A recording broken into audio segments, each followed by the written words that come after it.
my name is David and welcome to Bricks, Blocks and More. Today's video is going to be a bit different. We're going to do some Lego photography, as you already read the title. And we're going to do it at some different levels. So yeah, if you like this, feel free to hit that like and subscribe button. So for the first level, I will be using my trusty old first generation iPhone SE. Yeah, it's a pretty old phone now. It only has one lens like many other phones. And yeah, it's kind of a wide angle lens, which I actually tend to not use wide focal lengths that much. I rather like to be in the medium to telephoto territory when I'm photographing these cars. But yeah, this is what we're gonna work with today. And for light, we're actually just gonna use window light.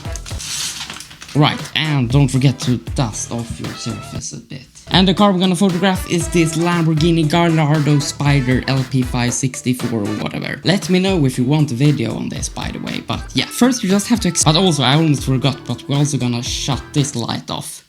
This main light. So first you just have to experiment a bit to see which angles look good. It's just as simple as that. And then, as probably most of you know, you can actually click on the object you are gonna photograph and adjust the exposure a bit. Nailing the exposure is so important with any photography. This is just some really plain photos. Feel free to experiment a bit on your own. Right, then I'm gonna have the car this way instead. And if you are photographing on a table like I do, feel free to use the table edge as a bit of a foreground to create a bit more depth in your photos.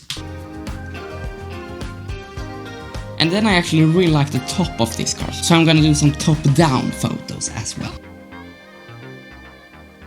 Right, something like that maybe. Let's move on to the editing now. So I chosen a picture here that I kinda like. So the first thing we will do is to adjust a bit where the image sit or whatever. And straighten up a tiny bit. Maybe fill the frame a bit more with the car. Then we're gonna start with the basic editing. What you can do is click auto here, see what the phone does. I don't really like what the phone does, so let's do it ourselves. First I'm gonna bring down the highlights quite a bit, then bring up the shadows quite a bit as well. Kinda have to zoom in a bit here to see if there are a lot of noise and stuff like that in the shadows, but I think this looks pretty okay. So let's move on. We're gonna leave the contrast for now, or actually maybe add a tiny bit of brightness. The saturation, maybe add a bit of saturation. Then we're actually gonna take away a bit of vibrance, which affects the less dominant colors. Then the warmth here, I want to have this picture a bit cooler to have it a bit more dramatic or so, something like that. Then we have the tint here, which adjusts the green and magenta, and yeah, it's already quite a bit of green in this, I think. So let's move it a bit over to the magenta side. No sharpness. I actually like definition quite a bit. It might affect the image a bit in a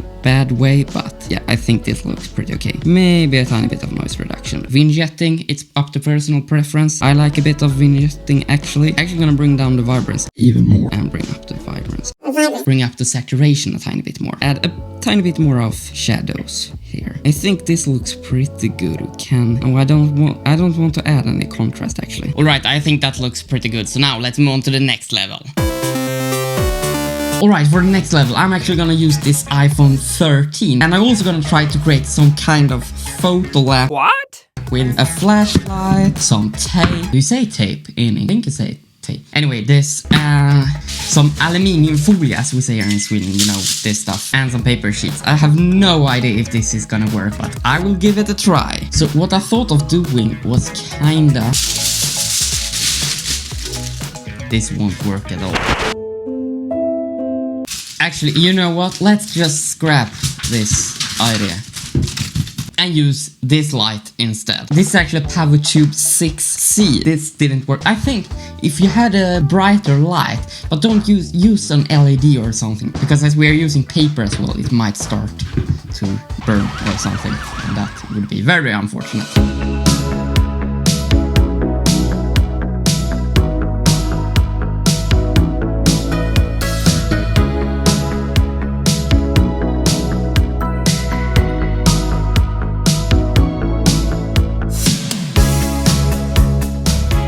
Alright, so I've attached this power tube to a stand now, and I've also taken a piece of paper here. That's just to reflect a bit of light onto the side that don't get any light from, yeah, this side that the light sit on. And of course, the car we're gonna photograph is my 964 watt in white. And this is actually now available as a set and on instructions. And of course, if you want it in another color, you can absolutely get that. So let's just start to take some photos now. And of course, with this, we have two lenses. It's actually an ultra wide and a normal, like wide type angle lens, which won't help us too much because, as I said before, I like to shoot a bit more telephoto, not really telephoto, but medium focal length. So it's a bit unfortunate, but if you have the Pro or Pro Max, or if you just have a phone with a bit more of a narrower focal length, that would be great. And of course, I will have to turn off the main light. I think you can see me still a bit, but yeah, let's start. And of course, feel free to experiment a bit with the angles and everything here as well. I'm actually gonna try an ultra wide here at the rear. This doesn't look that good in my opinion.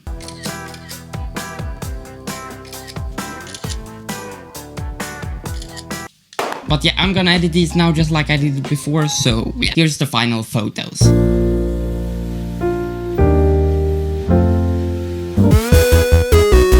Alright, now let's use the big guns. This is actually Nikon D7000. It was actually the first camera I used to shoot these videos, and also of course the first camera I used for the photos on Instagram and so on. And I can say that at least I think it still holds up pretty well when it comes to the photography part of things. So yeah. Alright, so the light we will be using is this Godox SL60W with an 80mm softbox. And I can say lighting is so important. But yeah, we are also gonna use this honeycomb grid to get a bit. Let me attach it first.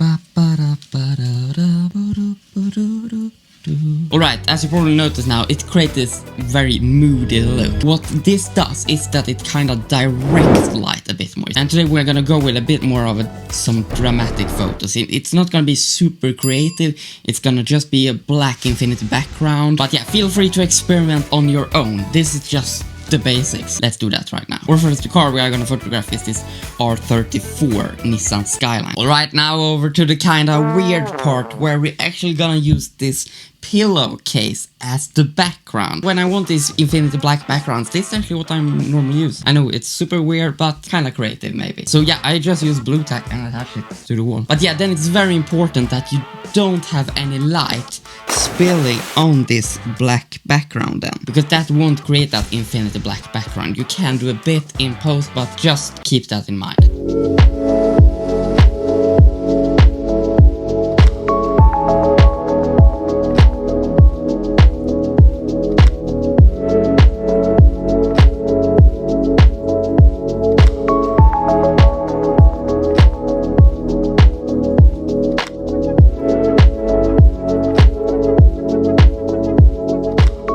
Alright, so we are now ready to take some photos. We're gonna shoot RAW, and if you don't know what that is, just Google it. I also set my white balance manually. When you're shooting tiny stuff really close like this, it's more that won't be in focus or will be blurred out. Just because the closer you get, the less is in focus, basically. Which means we will have to shoot at a higher aperture or f-stop to get the whole car in focus. I was sitting here and editing and noticed that I was just rambling on about everything, and yeah, I forgot this or it didn't make any sense, so I had to just throw that in there. So yeah, we're back in. And as we are gonna shoot at a higher f-stop, which will let in less light, it also means that we have to shoot in a higher ISO or lower shutter speed to get more light. But the higher ISO, which is the digital light, will also bring in more noise. And usually I also use a tripod, but now I'm using my tripod to film this, which means we can't shoot at a very low shutter speed just because it will be hard to keep it stable. So we'll have to bring up the ISO instead. By the way, we also have my trusty old paper here to reflect light, and I also thought we would try to use my Pavo tube again to give the car a bit of a kick light.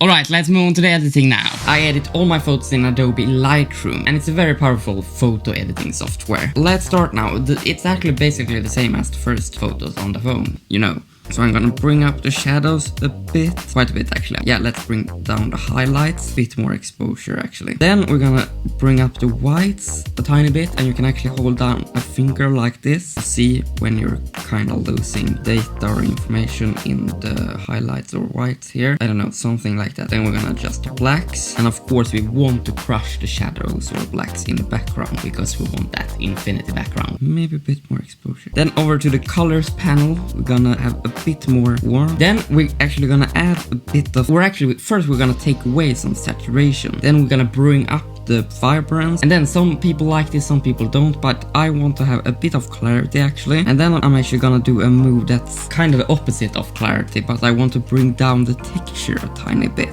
just because I should have used canned air or something when I shot this photo, just to get off that dust, because when you're shooting small tiny things like this, it becomes very sensitive to dust and scratches and so on. But I didn't have it this time, so by bringing down the texture kinda hides those marks and dust and so on. I know clarity kinda brings those forward, so yeah, it is very weird, but yeah, this is what I usually do. Then over to the details panel, I don't want any sharpening whatsoever, and then a tiny bit of noise reduction actually. Also, this we should have done from the beginning, but we should remove chromatic aberration and enable lens correction. Something like that, I think. Does it look good like this? Remember, it's nice to have a bit of negative space. Let's go over to the curves now. I mostly just bring up the midtones a tiny bit here, and up the exposure a tiny bit. Then we're gonna go into the color panel again and choose color mix. Because first of all, I want to bring out the red in the logo a bit more. Gonna add a bit of saturation and a bit of luminance, which acts as a bit of light in that specific color. Then I want to bring out the orange a bit in the front light here, and also the wheels, and also maybe bring out a bit of the gold rims. Then now we're gonna use some gradient filters, and this is a very nice thing with Lightroom, and yeah, there are other editing softwares that have this as well. I'm gonna use like this and bring down the exposure to really bring forward the car a bit more. Then we're gonna do another gradient filter, but a round one, and fit it over the car. I'm gonna bring up the feather and then add a bit of exposure. I'm gonna bring up the shadows quite a bit and add a bit of contrast to not create that halo type effect. And I think this looks pretty good. Of course, you can add another gradient filter or paint over as well. It's also one option, but maybe we want to bring forward that spoiler a tiny bit more. Then we're actually gonna use this eraser where we don't want that filter. So yeah, here's something that I think looks pretty okay. So yeah, alright, that's actually all it for today. Don't forget to like and subscribe if you like this, and let me know what you think of me testing some new stuff like this. And also don't forget to check out the Porsche set and instructions, and I also have instructions for this Nissan R34 as well. And I might actually release it as a set now as well, now that I have built it. That's it for today, I think. So yeah, bye for now.